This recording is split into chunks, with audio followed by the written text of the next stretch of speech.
My girlfriend, Clara, and I were taking a train from Berlin to Budapest as part of a 2-week backpacking trip through Europe.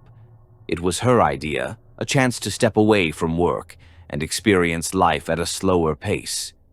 We'd been dating for 3 years, and this trip was supposed to be our adventure before we settled into more serious life plans. The train was an older model, one of those with narrow corridors and compartments that seated 6 people each. We had reserved 2 seats in a compartment that we ended up sharing with an elderly couple and a man who looked to be in his 40s. The 6th seat was empty. The man stood out immediately. He wore a rumpled gray suit and clutched a battered leather bag as though it contained something precious. His face was pale and drawn, with deep-set eyes that seemed to dart nervously around the compartment. Clara whispered to me that he looked like he hadn't slept in days. At first, we didn't pay him much attention. Clara and I were engrossed in a card game, and the elderly couple was quietly chatting in German. The man didn't say a word. He just sat in the corner, staring out the window and occasionally glancing at his bag. About an hour into the trip, Clara nudged me and whispered, "He's been staring at us." I looked up, and sure enough, the man's gaze was fixed on us. His expression was unreadable, somewhere between curiosity and something darker. I gave him a polite nod, but he didn't react. Instead, he shifted his bag closer to his chest and turned back to the window. The elderly couple got off at the next stop, leaving just the 3 of us in the compartment. The atmosphere immediately felt heavier. Clara leaned closer to me, her voice barely audible. "I don't like this. He's giving me the creeps," I tried to reassure her. "He's probably just tired or stressed. Let's not jump to conclusions." But even I couldn't shake the unease. As the train rolled through the dark countryside, the man grew more restless. He fidgeted with the clasp of his bag, his hands trembling slightly. At one point, he muttered something under his breath, but I couldn't make out the words. Clara and I exchanged a nervous glance. "Maybe we should move to another compartment," she suggested. Before I could respond, the man suddenly stood up. He placed his bag on the seat and turned to face us.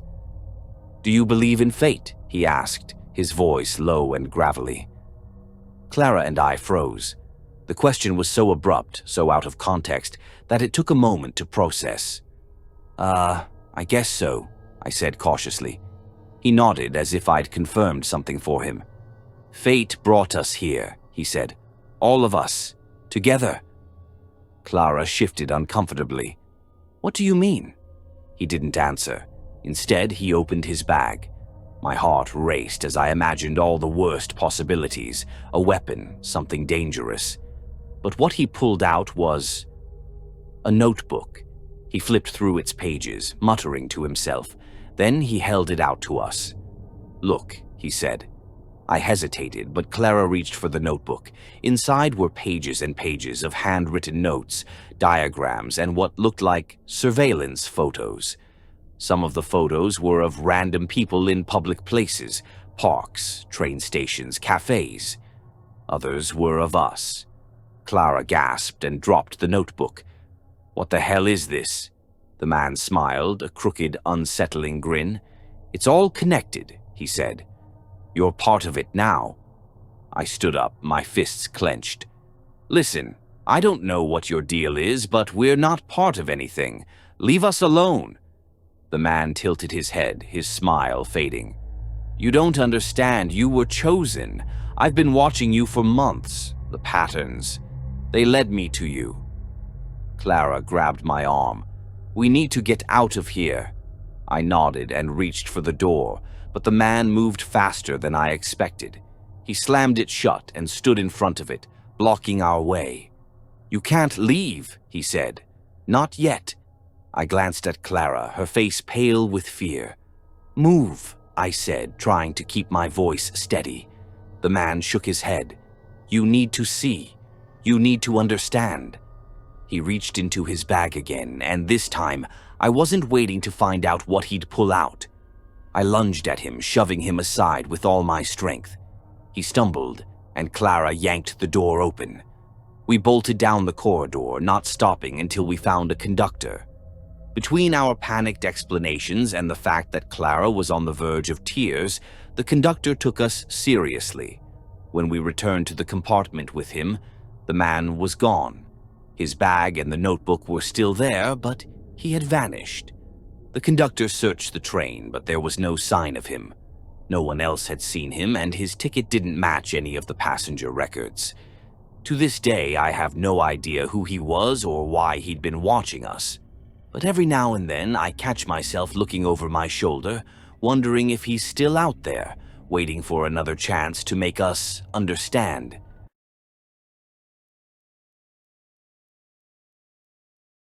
Traveling by train has always been my preferred way to see the world. There's a charm to it, the rhythmic clatter of the wheels, the ever-changing scenery outside the window, and the occasional chance to meet someone interesting. This time, though, I wasn't looking for company. I was traveling solo from Krakow to Prague on an overnight train, hoping to save on a night's stay and arrive early in the morning, ready to explore. I'd booked a sleeper compartment. Nothing fancy, just a small room with 2 bunks and a sliding door that locked. When I boarded, I was relieved to find I had the compartment to myself. I stowed my backpack under the bottom bunk, kicked off my shoes, and stretched out with a book. The first few hours passed uneventfully. I read, snacked on some pretzels, and watched the dark countryside rush by. Occasionally, the train would stop at a small station, the platform dimly lit and eerily quiet, but no one ever entered my car. Around midnight, I decided to call it a night. I locked the compartment door, double-checked it, and climbed into the top bunk. I left the small reading light on, just enough to make the space feel less claustrophobic. I must have been asleep for an hour or two when I woke up to a faint noise. At first, I thought it was just the train. Metal creaks, the occasional thud, the kind of ambient sounds you tune out after a while. But then I heard it again, closer this time, the soft click of a door sliding open. My heart skipped a beat. I stayed perfectly still, straining to listen. Maybe it was just someone heading to the bathroom or another passenger checking their compartment. Then I heard it, the unmistakable sound of my compartment door handle being tested. I froze. The door was locked, I was sure of it, but the handle rattled softly, as if someone was trying to open it without waking me. "Who's there?" I called out, my voice hoarse from sleep. The rattling stopped. I waited, my heart pounding in my chest. A few seconds passed, then a minute. Nothing. I told myself it was probably a mistake, someone confused about which compartment was theirs. Still, I climbed down from the bunk and checked the door. It was locked just as I'd left it. Feeling uneasy, I decided to stay awake for a while. I sat on the bottom bunk, staring at the door, half expecting it to rattle again. The train swayed gently, the hum of the wheels the only sound. That's when I noticed it. The small mirror mounted on the opposite wall reflected part of the corridor outside my compartment, and in that reflection I saw a shadow. Someone was standing just out of view of the door's window, motionless. I felt a cold sweat break out on my forehead. Whoever it was, they weren't moving. They were just standing there, watching. I debated what to do. Should I open the door and confront them? Call for help? My phone was in my backpack and I didn't want to take my eyes off the mirror long enough to grab it. After what felt like an eternity, the shadow moved. Slowly, it receded down the corridor, disappearing from the mirror's reflection. I let out a shaky breath, telling myself it was over. Maybe it was just some drunk passenger wandering the train. I climbed back into the top bunk, but sleep was out of the question. About an hour later, I heard it again. The faint click of a door sliding open. Not mine, but close. Then another, and another. Someone was going from compartment to compartment, opening doors. I climbed down again, my heart racing. I pressed my ear to the door, listening. The sounds were getting closer. And then they stopped. right outside my compartment. I held my breath, gripping the edge of the bunk for support. The handle rattled again, more forcefully this time. "Leave me alone," I shouted, hoping my voice would scare them off. Silence. Then, in a low, calm voice, I heard, "Are you sure you locked it?" My blood ran cold. I backed away from the door, my mind racing. The voice didn't sound drunk or confused. It sounded deliberate, calculated. I grabbed the emergency hammer mounted near the window, holding it tightly. "I'm calling the conductor," I shouted. No response. I didn't dare open the door, but I pressed my ear against it again, listening. For a moment, all I heard was the train. Then, faintly, I heard footsteps retreating down the corridor. I stayed awake the rest of the night, gripping the hammer like my life depended on it. When the train finally pulled into Prague the next morning, I grabbed my backpack and bolted out of the compartment. I found the conductor and told him what had happened, but he just shrugged. "These things happen sometimes," he said, like it was no big deal. I didn't see the man again, but I couldn't shake the feeling that he'd been watching me long before he tested my door. To this day, I don't know what he wanted or why he chose me, but I haven't taken an overnight train since, and every time I lock a door, I double-check it, just to be sure.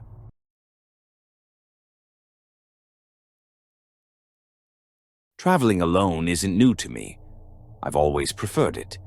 There's something about being on your own, with no one to answer to and no itinerary to follow, that feels freeing.